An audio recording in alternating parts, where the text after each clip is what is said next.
Olá, sejam todos bem-vindos ao nosso podcast. Me chamo David Henrique e curso licenciatura em História na UFRPE. Hoje, junto com minhas colegas de estudo, vamos apresentar um pouco sobre a paleta de Narmer. Disciplina História das Sociedades da Antiguidade Oriental. Professor Uirã. Espero que gostem.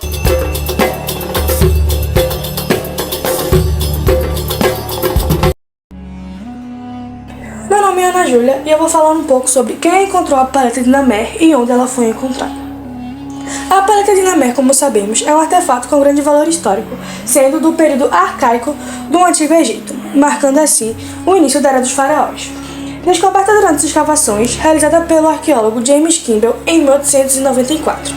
Foi encontrada em Heráclipolis, na região do Alto Egito, onde essa peça de cisto verde, sendo originalmente um cosmético, com seu tamanho de 64 cm de comprimento por 42 cm de largura, foi encontrada nas ruínas do depósito principal de um antigo templo ao deus Horus, datada em 3100 a.C.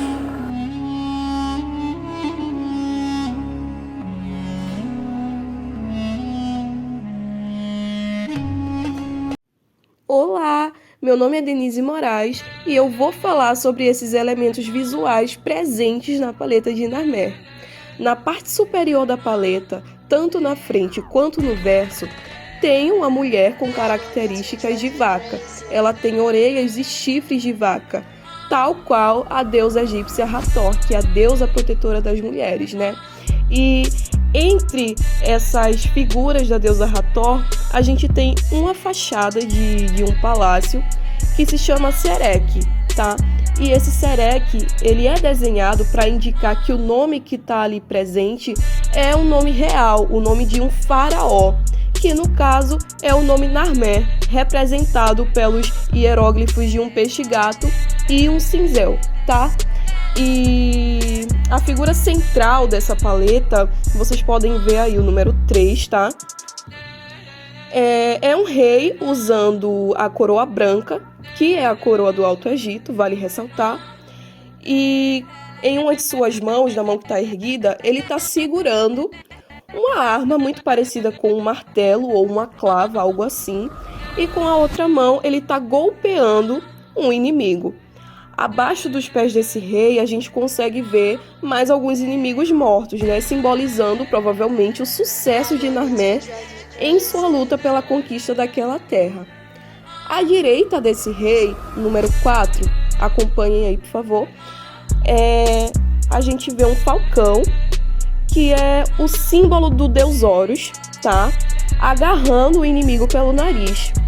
E nas costas desse inimigo a gente vê desenhos que se parecem muito com as plantas que eram utilizadas no delta do Nilo para fazer papiro.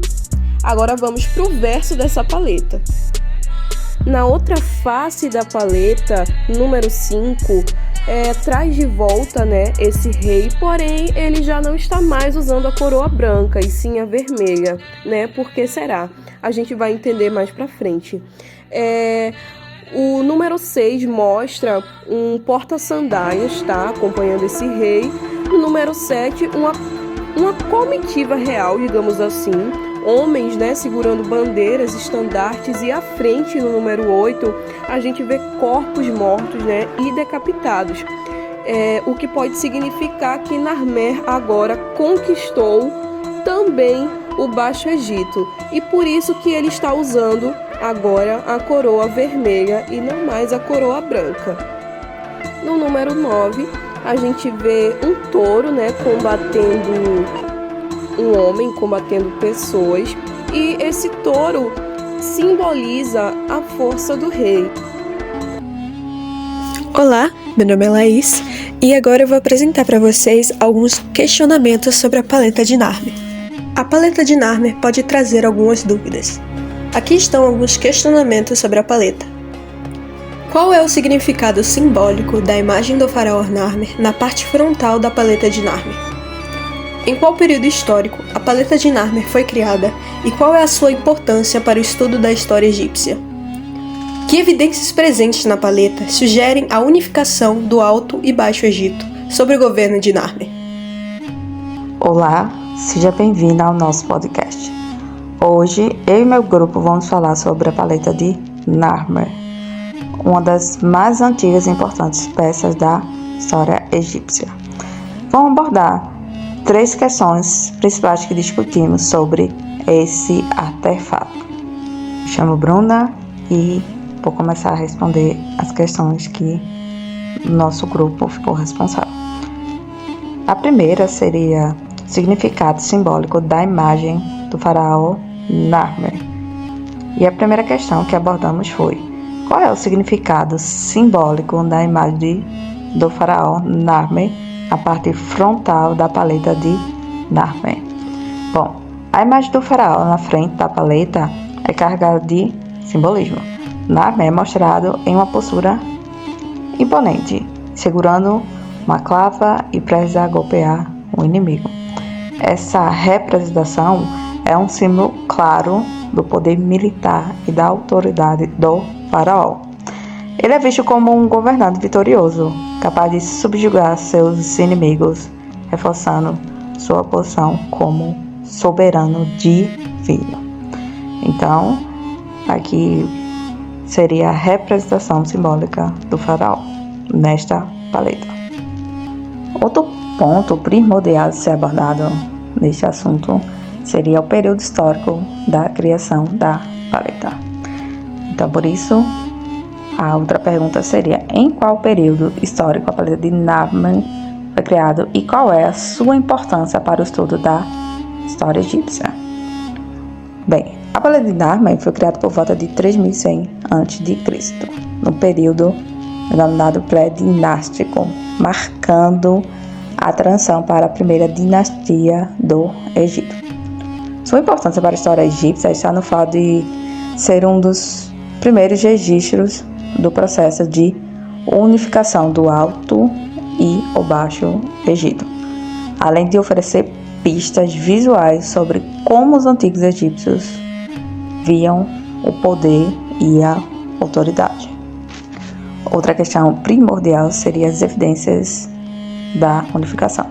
Portanto, a última questão é a seguinte: que evidências presentes na paleta de Narmer sugerem a unificação do Alto e Baixo Egito sob o governo de Narmer? Na paleta de Narmer podemos ver claramente a união do Alto Egito com o Baixo Egito.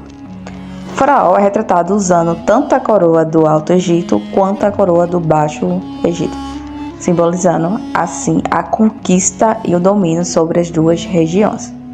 Além disso, a cena de combate reforça essa ideia de poder centralizado, com Narmer representando a unificação política e territorial do Egito. E com isso, concluímos nosso resumo sobre as questões que respondemos em grupo sobre a paleta de Narmer. Espero que essas respostas tenham ajudado a esclarecer o simbolismo, a importância histórica e as evidências da unificação presentes nesse artefato primordial. Obrigado por nos ouvir. Me chamo Bruna e encerro aqui.